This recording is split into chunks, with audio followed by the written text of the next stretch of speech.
5, 4, 3, 2, 1, fire.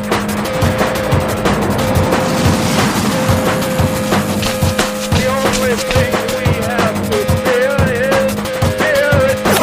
Mile 18. This is Endurance Nation. Free resource alert. Did you know that Endurance Nation created the 4 keys of racing execution? That's right, the seminal framework that people use to put structure into an otherwise unorganized and chaotic race day. We created it back in 2009. I've been honing that process ever since across all manner of sport and work as well. Our athletes use it in all aspects of their lives. It's an opportunity for you to use a framework that boils down the most complex situations into critical steps that you can follow and prepares you for the challenges that exist on race day. We have this framework. It's available for you. It's free. You can actually go online. If you go to endurancenation.us/4 keys, that's all written out, FOUR keys.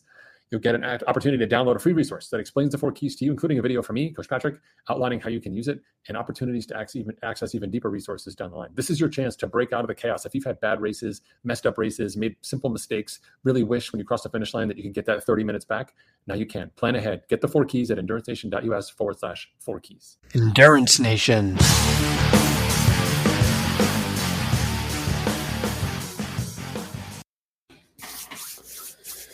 Hey there, Coach Patrick here from Endurance Nation. I'm just back from Ironman Lake Placid, and I have 3 mistakes that I saw triathletes make on race day that just ruined everything for them, and they're so easy to fix. It's part of our 4 keys of race execution methodology. We have a free course, and I'll link it at the end of this video so you get a chance to check it out. All right, number 1, and this is really, really hard to believe, but triathletes don't do a practice swim. Practice swimming allows you to do a couple different things all at once. And it sounds like a logistical pain, getting down there to swim at the right time, to find parking, given all the other things that you have going on at that point in time. It's kind of a lot of friction, right? And you're asking yourself, do I really need to know what it's like to swim? Do I really, like I swum before, I've swum in my wetsuit, I've swum with my goggles, do I really need to do it? But here's why. Race day conditions are different. And race day nerves show up on, guess what? Race day. And they're not there when you're training. When you get in the water on race day, you're overwhelmed by the sensations of other athletes around you and all of the other stimuli that are going on, announcers, rock music, where the sun position is, wind, chop, birds, whatever else is going on inside your life, seaweed, right? Small fishies, little mussels on the bottom of your feet stabbing you, they'll silently, stabbing you. How do you deal with this? You do a practice swim. The practice swim means that you're going to focus on putting on your equipment, making sure your equipment works, right? If you fail the practice swim because you don't have the equipment, you got a problem to solve, and you got time to do it because you did the practice swim, right? Make sure all the gear works, etc. Then you can focus on entry and exit of the water. Allows you to really check out, where am I coming in, where am I going out? Questions you may not ask, but when you're there on the venue thinking about it in full swim mode, really easy to discern what the entry looks like and what the exit looks like. Bonus points to you if you actually do it during the time or around the time that you'll actually be swimming. That allows you to orient yourself to the position of the sun and what the conditions will be like, whether it's tidal or current-wise as well. And that's really what we're looking for from the swim, which is, what is the water experience like for you swimming here relative to at home, whether you're in open water or in the pool?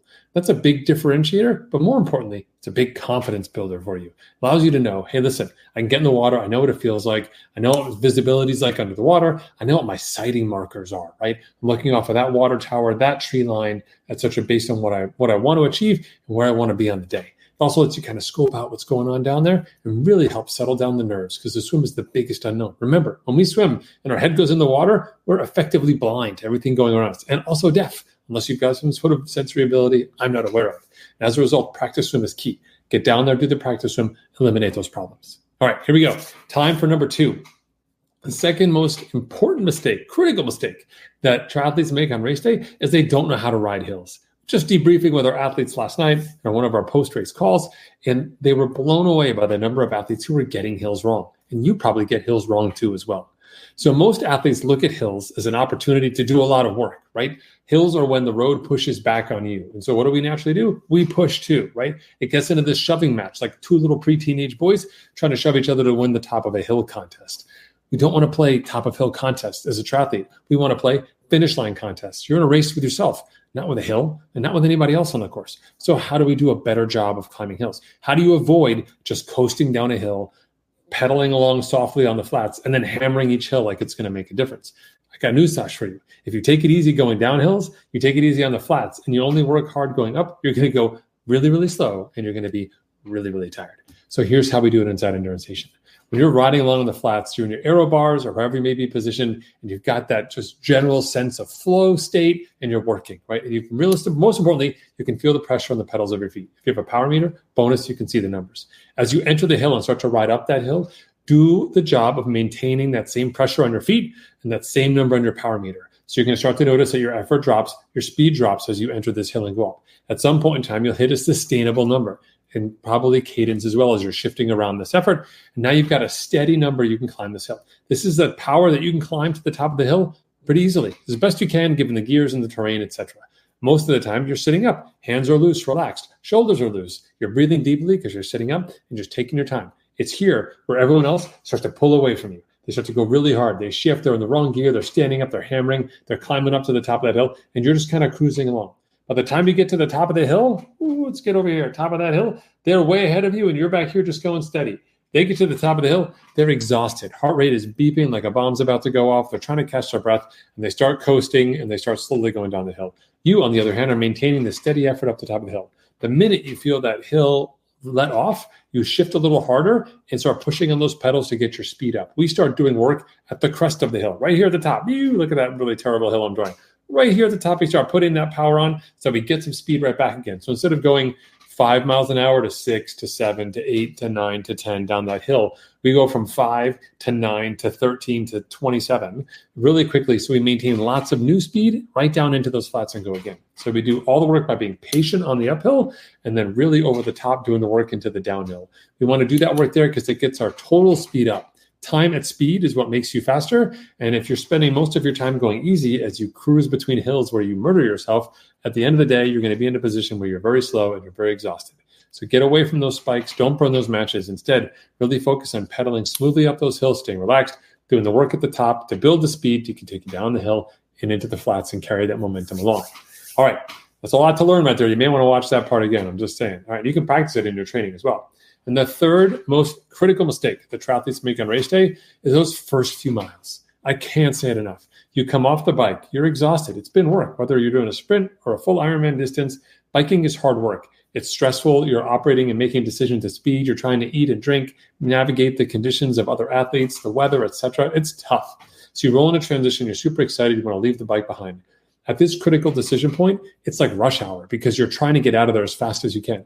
A lot of athletes make mistakes in transition, which is why it's worth practicing that, or at least having a really set process you've gone through in your mind. But the problem with that rush hour is it carries right over into the run.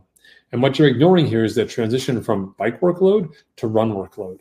And athletes are so excited to be not biking, also known as running, that they take off here at the beginning of the run. They feel fast. The legs have been turning over from the bike. They start turning over as well. And you'll go out and look and you'll see, and you've been there yourself if you race, your first, second, or third mile, some of your fastest miles you've run probably in the last few weeks, if not this entire year. You don't want to be doing that in a race that's longer than 3 miles. If you're doing a sprint, hey, go out there, hang on, do all you can. If you're doing an Olympic all the way up to a full iron distance race, you cannot sprint out of transition. And here's why. When you go too fast, you're doing two things. One is you're not letting your body adapt to the new stress of running. Running metabolically much harder than just cycling, right? Cycling, we get the cooling effects, etc. We can coast. Running, it's just you running. It's work. It's harder. It's hotter. And if you're in tough conditions like we have now here in the summer, or like we had up at Lake Placid, you'll really put yourself in the hurt locker quickly because you will accumulate core body temperature that you cannot shed without stopping. And again, then you start losing time. All right. And the second piece is that these early miles are where you actually really get in the bulk of your calories for the run. Now, you've been doing a good job on the bike, but if this is your entire bike leg and you started over here and you were eating and drinking, you were being good, just about halfway, right about here, always halfway of the race, right about here, that's when you stop eating. That's when you really start to get into a position where you're like, oh my goodness, I can't actually consume any more calories. I'm just kind of the food, it's the frequency, whatever it is, the position, and you stop. So when we get on the run, we actually do need to start consuming some calories, and we have to do it in those first few miles. That means making sure that we're getting some food in just out of transition, and the first few aid stations as well. Because the longer your race is, like half or full, those last couple of miles, you are definitely not eating or drinking anything. Maybe you're getting some Coke in, maybe a little bit of Gatorade or sports drink, but odds are you're going to be running on fumes at that point in time. So use these early miles to lock in that pace, get your RPE and the heart rate steady and locked in run mode, without any spikes, without accumulating the core body temperature, and start that nutritional pattern and try and hold it for as long as you can so you can be successful. These are just a few of the tips that we have inside our free race execution course, the 4 Keys of Race Execution. The link is below. It's in the comments as well. Consider this a public service announcement. It's a free course. Go ahead, take it. Just get in there and learn more about what we recommend you use as a framework for solid decisions on race day.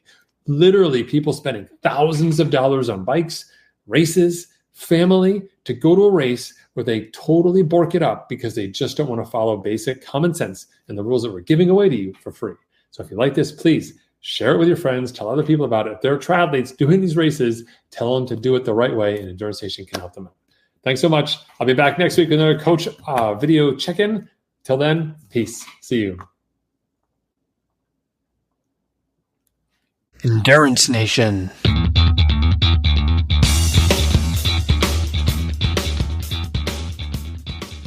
Product of the week is our Race Saver bag. Stay cooler, race faster. Have you ever been in a race? You pass an aid station and then you can't wait for the next aid station. As a runner, you're just craving it. Even though they're only a mile apart on the road, it seems that each one is getting further and further apart.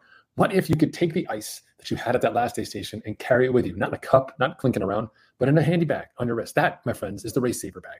It takes advantage of your physiology where your body generates a protein that actually signals to your brain that you're cooling off. It happens in the core of your hand. Professional athletes use this, and now you can too. You can't race in the heat without managing your core temperature, and now you can. It's the Race Saver bag, and you can find it online at mile18inc.com/race-saver. That's mile18inc.com/race-saver, all one word. You can get your bag now. Hey, get 2. Share one with your friend or your loved one so you make sure they also have the race of their life. You don't slow down, and you make everyone else jealous out there on the race course. Get a Race Saver. For more information about Endurance Nation, visit us online at endurancenation.us. The provided music is from the Podshow Podsafe Music Network. Check it out at music.podshow.com.